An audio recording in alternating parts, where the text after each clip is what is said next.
오늘은 갈라디아서 6장의 말씀을 중심으로 자랑하려면 자신에게 해라. 그러면 자존감이라도 올라간다. 라고 하는 제목의 말씀을 전하고자 합니다. 자랑하려면 자신에게 해라. 그러면 자존감이라도 올라간다. 갈라디아 교회에 들어오는 거짓 교사들이 있었습니다. 그들을 소위 율법주의자다 이렇게 이야기하죠. 율법주의자가 뭡니까? 행위로 구원받겠다. 이런 게 율법주의자죠. 그래서 갈라디아 6장에는요, 적절하게 그 율법주의자들 이렇게 돌려가면서 사도 바울이 이제 예수 믿는 자들이 믿음에 속하고 은혜에 속한 자들이 어떻게 행동해야 될지를 좀 가르쳐주고 있다라는 것입니다. 몇 가지를 살피기 원합니다. 첫 번째로 이겁니다. 연약함을 공감해줘라라고 하는 거예요. 연약함을 공감해줘라. 여러분 율법주의자들의 특징이 뭐냐면 공감이 없습니다. 그들은요 공감을 하지 못합니다. 누가 잘못했다, 범죄했다, 그럼 무조건 막 작정하고 정죄하죠. 어떻게 그럴 수 있냐? 막 쏘아붙이고 정죄하고 끌어내리고 그런다라는 것입니다. 왜냐하면 율법주의자들이 되게 이상주의자들이기 때문이다라고 하는 거예요. 되게 높은 이상의 잣대로 평가하니까 다 이렇게 좀 뭐라 그럴까요? 좀 이렇게 쓰레기로 보이고 다 죄인으로 보이고 그래서 공감 능력 없이 정죄만 하고 있었다라는 것입니다. 갈라디아 교도 마찬가지죠. 율법주의자들 들어와서 막 정죄하는 거예요. 그런데 오늘 사도 바울은 뭐라 그러냐? 1절 보겠습니다. 1절. 자, 시작. 형제들아, 사람이 만일 무슨 범죄한 일이 드러나거든 신령한 너희는 온유한 심령으로 그러한 자를 바로잡고 너 자신을 살펴보아 너도 시험을 받을까 두려워해라. 아멘. 여러분 무슨 말입니까? 범죄한 자들 정죄하지 말고 나도 충분히 그럴 수 있다라고 그 연약함을 공감해 주라는 거예요. 넘어질 수 있지. 그래, 실수할 수 있지. 누구라도 그럴 수 있지. 누구라도 너 같은 상황이라면 그럴 수 있었을 거야. 그게 뭐예요? 공감해 주는 거잖아요. 그게 온유함으로 바로 잡아주는 하나의 모습이라고 생각합니다. 여러분 범죄한 자들이 자신의 범죄를 모릅니까? 그거 왜 몰라요? 그치, 다 알죠. 더 잘 알죠. 그런데 걷다 대고 이 쓰레기야, 이 파렴치하나, 이 범죄자에 막 몰아붙이고 쏘아붙이고 정죄하면 절대로 세워지지 않습니다. 도리어 뭐만 되냐면 분노만 자극하게 된다는 거예요. 어떻게 해줘야 되느냐? 누구라도 그럴 수 있다고. 얼마나 힘들면 그랬겠냐고. 또 얼마나 외로우면 그랬겠냐고. 공감해 줄 알아야 된다는 거예요. 그리고 나서 그러나 우리가 그리스도인으로서 좀 더 절제해야 되지 않겠니? 인내해야 되지 않겠니? 참아야 되지 않겠니? 공감해 주면서 말해야 잘 세워줄 수 있더라라고 하는 것입니다. 그래서 이렇게 조심해야 될 화법이 뭐냐? 요즘에 이런 말 많이 하더라고요. 유체이탈 화법. 들어보셨어요? 유체이탈 화법이 있대요. 유체이탈 화법이 뭐냐? 그런 겁니다. 자기도 사실 똑같으면서 남들만 엄청 욕하는 거예요. 이 거짓말하는 뭐 아무개야, 뭐 네가 거짓말하면 그리스도인이 사탄의 자식이지, 거짓의 앞잡이지, 뭐 이러면서 막 정죄하는 거예요. 근데 사실은 자기도 거짓말 엄청 많이 하면서 유체이탈 화법이라는 거예요. 자기는 아닌 척 이야기하는 거. 여러분 오히려 그게 마귀의 도구가 될 수 있더라라고 하는 것입니다. 그래서 2절에 뭐라 그러냐? 2절 읽어보겠습니다. 자, 2절. 시작. 너희가 짐을 서로 지라 그리하여 그리스도의 법을 성취하라. 아멘. 짐을 어떻게 하라고요? 서로 지라. 이게 그 말이잖아요. 공감해 주라는 거예요. 짐을 같이 주라는 거예요. 그러면 그리스도의 법을 성취하게 된다. 여기서 말하는 그리스도의 법이 무엇입니까? 지금 율법과 대조하고 있는 거거든요. 율법과 그리스도의 법을 대조하고 있습니다. 여기서 말하는 그리스도의 법은 뭐냐? 율법을 강조하는 그들에게 야, 율법은 지키면서 율법의 정신을 까먹고 있니? 율법의 정신을 지켜야 되는 거야. 율법 자체를 지키는 게 아니고 할례 자체가 중요한 게 아니라 거기에 내포된 정신이 중요한데 그거를 그리스도의 법이라고 표현하고 있고 그게 바로 뭐냐? 사랑이다라는 것입니다. 그러니까 우리의 목적은요. 정죄해가지고 한 사람 밟아놓는 게 아닙니다. 그 사람을 공동체에서 그냥 다 잘라버리고 내쫓고 그게 아닙니다. 사랑으로 회복시켜주는 거죠. 세워주는 거죠. 사랑으로 바로 잡아주는 거죠. 그게 바로 그럴 때에 그리스도의 법을 이루는 모습이 된다는 거예요. 여러분 한 교회에서 일어났던 일입니다. 제가 사역했던 교회 이전 사역자로부터 들은 이야기인데 학생 중에 좀 노는 부류 애들이 있잖아요. 학생들 중에서 청소년들 중에 특별히 그 여자애들이 좀 그랬대요. 그 중에서 한 아이가 어쩌다가 학생부 회비를 손을 댔다라는 것입니다. 그래봐야 한 20만 원 정도 됐던 건데 어쨌든 그 손을 댄 거예요. 그거 뭐 숨길 수가 있습니까? 전도사님이 먼저 알게 됐다는 거예요. 이때 전도사님이 한 방법이 뭐냐. 데려다가 이 도둑놈아 도둑년아 이러면서 물어내라 이러지 않았겠죠. 사랑으로 돈이 필요하면 나한테 말하지 그랬냐고. 그 정도는 내가 도와줄 수 있다고. 그러면서 남들 몰래 그 빈 돈을 전도사님이 사실 뭐 전도사 돈 없잖아요. 다 채워놓고 뭐 남들에게 말하지 않고 공감해주면서 짐을 서로 져줬다라는 것입니다. 여러분 그러면 그 아이는 반드시 나중에 어떻게 될까요? 반드시 교회에 돌아올 자리가 있다는 거예요. 근데 걷다 대고 막 드러내놓고 제가 도둑질했다. 쟤는 양아치다. 그래서 저런 애들 들으면 안 된다. 이런 식으로 패대기 쳤으면 다시는 교회에 발 들여놓을 수가 없더라라는 것입니다. 잘 공감해 줄 수 있는 무도가 되기를 바라겠습니다. 두 번째로 말씀드릴 게 뭐냐. 자랑에 대한 건데요. 자랑은 자기에게 하라는 거예요. 자랑을 누구에게 하라고요? 자기에게 하라는 거예요. 자, 4절 보겠습니다. 4절 한번 읽어주세요. 4절. 자, 6장 4절 시작.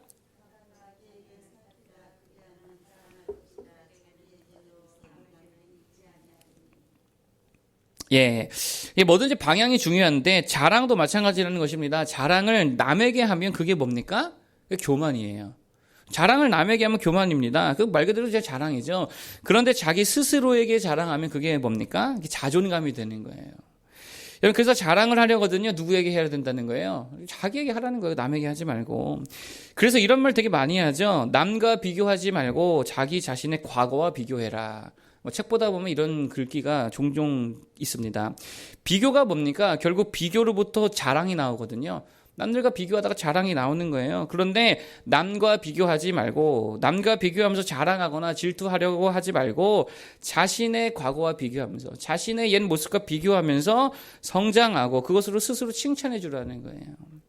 그러면 자존감이 올라가고 자존감은요 되게 부정적인 에너지입니까? 긍정적인 에너지입니까? 긍정적인 에너지다라는 것입니다. 예를 들어 저 같은 경우는 이게 설교하는 사람이잖아요.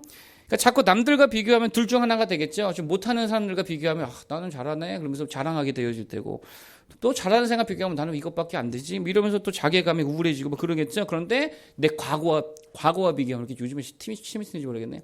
자기의 과거와 비교하면 어떻게 됩니까? 그래도 내가 5년 전보다는 좀 낫지. 10년 전에 그래도 전도사 생활 할 때보다는 그래도 좀 낫지. 그러면서 뭐가 올라가요? 스스로 다독이고 자존감이 높아지고 감사하게 되고 성장하게 되어지고 긍정적 열매를 거둘 수 있게 되더라는 것입니다. 그런데 맨날 남에게 자랑한다. 그러면 그거 아무리 좋은 얘기도요. 자랑질 자꾸 듣다 보면 짜증나요? 안 나요? 그 짜증나는 거예요. 관계가 깨집니다. 그래서 율법주의자들의 특징이 뭐냐면요. 남들한테 자랑하는 거. 자기 율법 얼마나 지켰다. 뭐 얼마나 헌금했다. 얼마나 뭐 했다. 맨날 자랑하는 거예요. 그게 할례잖아요. 나 할례 있다. 할례 받았다. 나는 무슨 지파다. 히브리인 중에 히브리인이다. 나는 율법 잘 지켰다. 하루에 몇 번씩 기도하고 금식을 뭐 얼마나 했다. 어쩌고 저쩌고 했다. 이거 바리새파적인 모습이라는 거예요.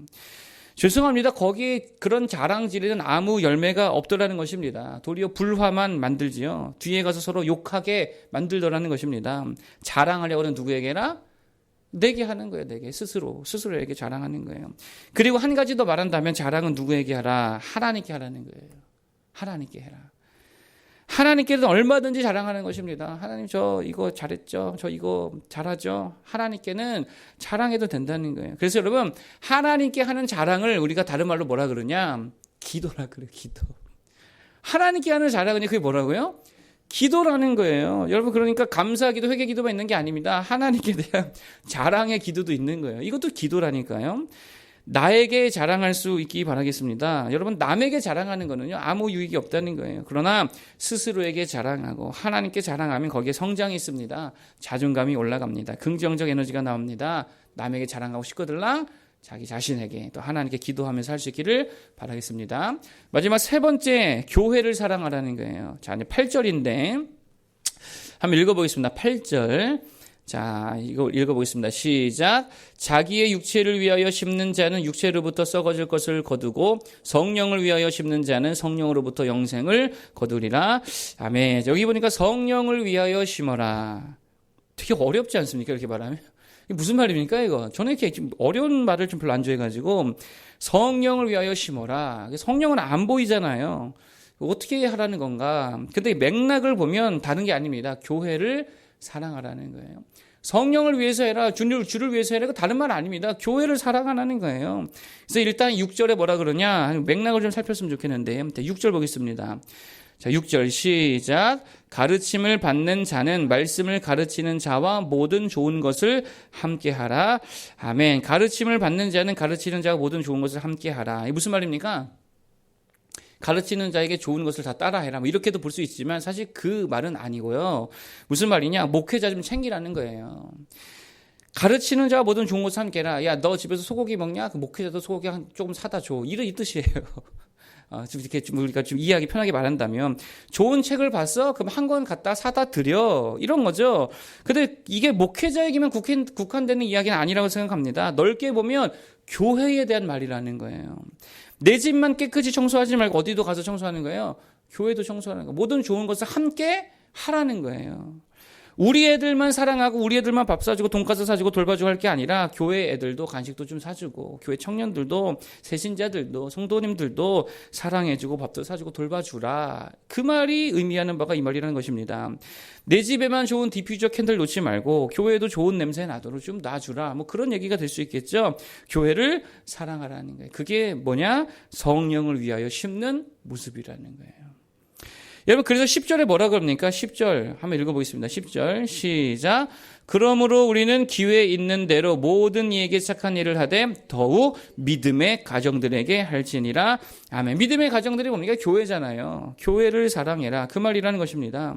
자, 그런데 교회를 사랑하고 성도를 섬기고 또 목회자를 섬기고 하면 늘 따라오는 문제가 있습니다. 이게 인간이기 때문에 이 냄새나는 일들이 있다는 거예요. 목회자를 섬긴다, 교회를 섬긴다, 성도를 섬긴다. 그러다 보면 어떤 일이 생기냐? 반드시 실족할 일이 생깁니다. 이거 무조건입니다. 실족할 일이 생겨. 왜? 사람이기 때문에 실족할 일이 생긴다는 거예요. 그 참 그렇죠. 문제가 뭐 목회자에게 있을 수 있고 교회에 있을 수 있고 성도들에게 있을 수 있고 섬기는 당사자 나에게 있을 수도 있잖아요. 그래서 이런저런 문제들, 이런저런 감정들, 이런저런 것들 때문에 실족할 일이 반드시 어느 타이밍에는 오게 된다는 거예요. 내가 이토록 섬겼는데 아무도 알아주지 않는다. 이것도 실족할 수 있잖아요. 또 나는 잘 섬겼는데 상대가 그거를 너무 당연시 여긴다. 내가 섬기는 걸 너무 당연시 여긴다. 이것도 내가 실족할 수 있잖아요. 무슨 자기 권리인 줄 안다. 시험 당할 수 있다는 것입니다. 기분 좋게 밥을 사는데 맨날 나만 산다. 저 이걸로 시험 당하는 장면도 되게 많이 봤거든요. 맨날 나만 밥 산다고. 왜 맨날 나만 사는 거? 자기가 좋아서 사놓고서 맨날 자기만 밥 산다고 이야기하더라고요. 이게 시험거리가 될 수 있다는 거예요. 그래서 오늘 성경이 뭐라 그러냐? 낙심하지 말라. 이렇게 이야기하죠. 그럼에도 포기하지 말라. 몇 절입니까? 읽어보겠습니다. 몇 절이에요? 9절이죠? 자, 한번 읽어보겠습니다. 시작. 우리가 선을 행하되 낙심하지 말지니 포기하지 아니하면 때가 이름에 거두리라. 낙심하지 말래요. 포기하지 말래요. 그래서 이게 중요합니다. 목회자를 섬기고 교회를 섬기고 성도를 섬긴다고 생각하지 말라는 거예요. 그럼 어떻게 생각해야 되느냐? 방금 아까 읽었죠? 몇 절입니까? 8절에 누구를 위하여 하는 거라고요? 성령을 위하여 심는 거라는 거예요. 내가 지금 목회자를 섬긴다 이러면 실족한다니까요. 새신자를 섬긴다 실족한다니까요. 성도를 섬긴다 이러면 실족해요. 누구를 위하여 하는 거다? 성령을 위하여 하는 거다. 성령께 심는 거다. 그리스도께 심는 거다. 그리스도께 한다는 생각으로 그런 마인드로 접근해야 된다는 거예요. 사람에게 한다고 생각하니까 무조건 이제 시험 당하죠. 그러나 주께 드린다 생각하면 낙심이 안 되죠. 포기가 안 되죠. 오히려 기대가 되죠. 하나님이 나를 어떻게 채워주실까. 여러분 사도 바울이 그렇게 섬기고도요. 때로는 안 좋은 얘기 진짜 많이 들었습니다. 야 저거 사도 맞아? 사기꾼 아니야? 그렇게 열심히 섬겼는데요. 그렇게 열심히 교회를 세웠는데요. 돌아오는 이야기가 그런 거였다고요. 고린도 전후서 내용이 그런 거잖아요. 얼마나 사도 바울이 설교를 잘했겠어요. 그럼에도 불구하고 아볼로가 더 잘하니까 야 사도 바울 뭐 설교도 잘 못하네. 얼마나 기분 나빠요. 오해도 받지요. 참 인정도 못 받죠. 어떨 때는 정말 밑 빠진 독에 물 붓는 것 마냥 되게 소모적인 일들도 많았다는 거예요. 얼마나 열심히 했습니까? 그럼에도 불구하고 아덴 같은 데에서는 열매를 못 거뒀습니다. 그런데 사도 바울이 낙심합니까? 포기합니까? 안 하죠. 실족합니까? 안 하죠. 왜 그렇습니까? 마인드가 달라요. 죽게 한다는 마인드로 하는 거예요. 사람에게 한다는 마인드로 하면 그 넘어집니다. 왜냐하면 기대가 되잖아요. 내가 이 정도에서 저 사람도 이 정도 해주겠지. 근데 그 기대를 안 하는 거예요. 하나님께 기대하고 하나님께 한다는 마인드로 죽게 드린다는 마인드로 가니까 실족하지 않더라는 거예요. 그래서 17절에 뭐라 그래? 17절에 한번 읽어보시죠. 17절에 시작. 이후로는 누구든지 나를 괴롭게 하지 말라. 내가 내 몸에 예수의 흔적을 지니고 있노라. 아멘. 내가 내 몸에 예수의 흔적을 지니고 있노라. 무슨 말입니까? 나는 예수 위에 한다라고 하는 거지 사람을 위해 하는 게 아니라는 거예요. 그럴 때 강력하게 일할 수 있더라라는 것입니다. 여러분 정말입니다. 사람 보지 말기 바랍니다. 너는 그렇게 사람만 보니? 누가 할머니가 그랬다면서요? 손주가 와가지고 맨 사람만 보니까 넌 거기 사람밖에 안 보이니? 하나님을 봐야 될 줄 믿습니다. 주께 드린다는 마인드로 섬기기를 바라겠습니다. 그러면 실망도 안 해요. 실족도 안 하죠. 더 귀하고 강력하게 쓰임받게 될 줄로 믿습니다. 3가지 정도 말씀드렸어요. 첫 번째는 공감해줘라. 정죄만 하지 말고 공감해줘라. 그럴 때 살릴 수 있더라라고 하는 것이고요. 두 번째, 자랑하고 싶거든 자신에게 하고 또 하나님께 드려라. 그러면 자신의 자존감이 올라가고 유익이 있다는 거예요. 남에게 하면 아무 유익이 없다라는 것입니다. 세 번째, 성령을 위해서 해라. 이게 무슨 말이라고요? 교회를 사랑해라는 거예요. 보이지 않는 성령을 위해서 하는 거는 보이는 교회를 위해서 해라. 교회를 사랑해라. 그러나 사람에게 한다는 마인드라면 무조건 넘어진다 그랬죠. 주께 드린다. 성령께 한다. 성령을 위해 심는다. 이 마인드로 섬길 때에 낙심이 안 돼 포기가 안 되고 실족하지 아니할 수 있게 될 줄 믿습니다. 그렇게 섬겨서 열매 맺는 모두 되길 축복합니다. 기도하겠습니다.